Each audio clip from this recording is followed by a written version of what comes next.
Good morning, CPAC Nation. Democrat John F. Kennedy liked to joke during the 1960 presidential campaign that he just opened a telegram from his father. It read, "Dear Jack, don't buy one more vote than necessary. I'll be damned if I pay for a landslide." Republican Bob Dole said in 1996, "When I die, I want to be buried in Chicago so I can stay active in politics." These lines get a chuckle or two these days, but especially after the November 2020 election fiasco, vote fraud is no laughing matter. CPAC's theme is America Uncanceled. A keystone of the right's new agenda absolutely, positively must be to uncancel election integrity. Why are clean elections vital? Why must Republicans and Democrats both be able to say after Election Day, "Yep, that was a fair vote"? Election integrity is a core principle that undergirds this constitutional republic that you and I love so much. In 1787, James Madison emphasized the importance of elections in Federalist Paper number 52. And as he wrote, "It is essential to liberty that the government in general should have an immediate dependence on and an intimate sympathy with the people. Frequent elections are unquestionably the only policy by which this dependence and sympathy can be effectually secured." Our republic relies on democratic elections to implement a basic tenet on which this nation stands. Thomas Jefferson wrote this in America's birth certificate, our Declaration of Independence. To secure the rights endowed by our Creator, governments are instituted among men, deriving their just powers from the consent of the governed. Through elections, we give our representatives our consent to be governed. Absent this consent, our founding fathers believed, government is illegitimate. Furthermore, since all men are created equal, our elections should empower one man with one vote. These words were taken quite literally for 144 years. Eventually, in 1920, we embraced the concept of one woman, one vote. And with the Voting Rights Act of 1965, we finally abolished the idea that one had to be white to vote. This proves for all the Cancelistas and Wokistanis out there that America is not perfect, and we have made mistakes along the way, some of them huge, but we always try to do better. And sooner or later, either we get it right, or at least we do it better than damn near any place else on this planet.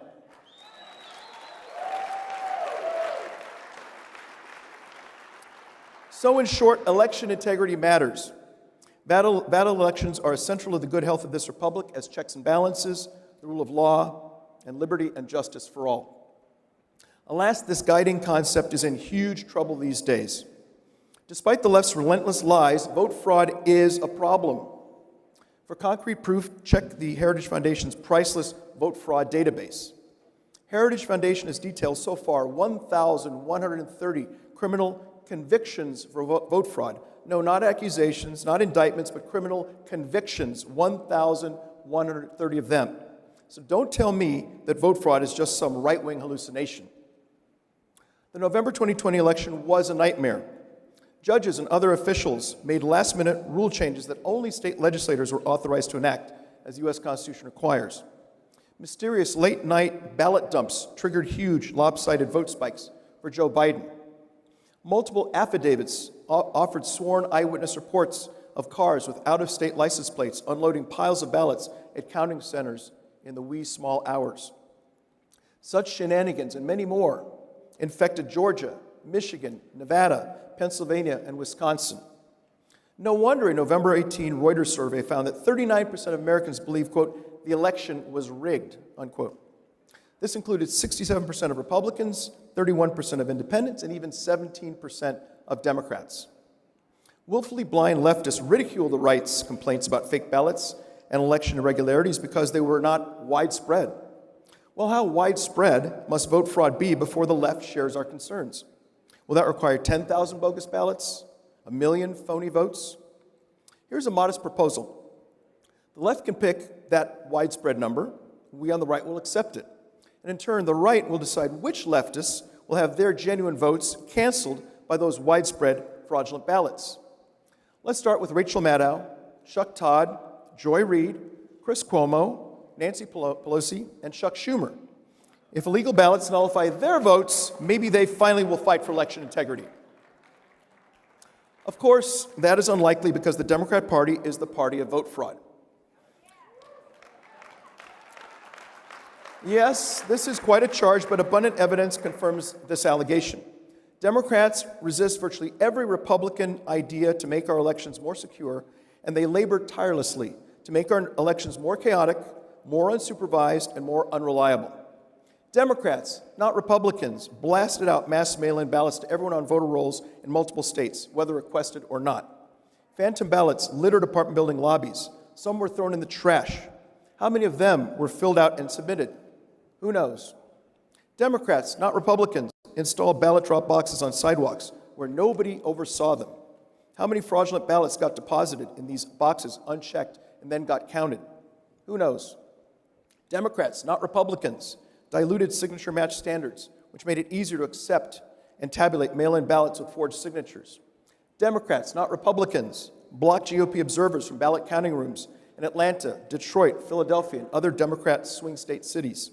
In contrast, Democrat observers did their jobs in peace in Republican-controlled areas.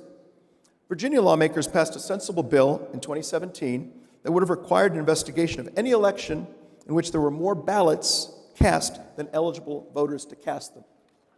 Well, guess what? Former Governor Terry McAuliffe, a Democrat, not a Republican, vetoed that measure.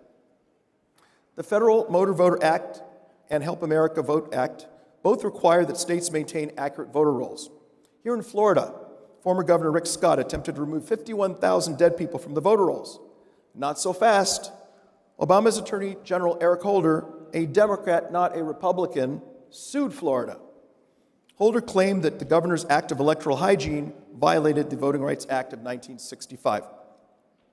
And now Democrats, not Republicans, are pushing H.R. 1, a bill that would take everything that went haywire last November and shove it into the U.S. Code.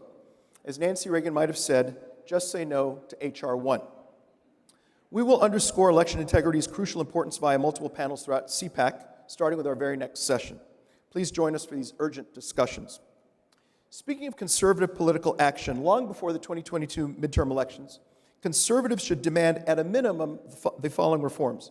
First, as Ronald Reagan might have said, we must catapult mass mail-in ballots onto the ash heap of history.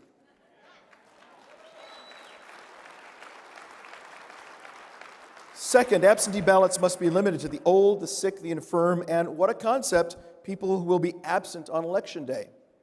Third, Election Day must be Election Day, not election month or election quarter.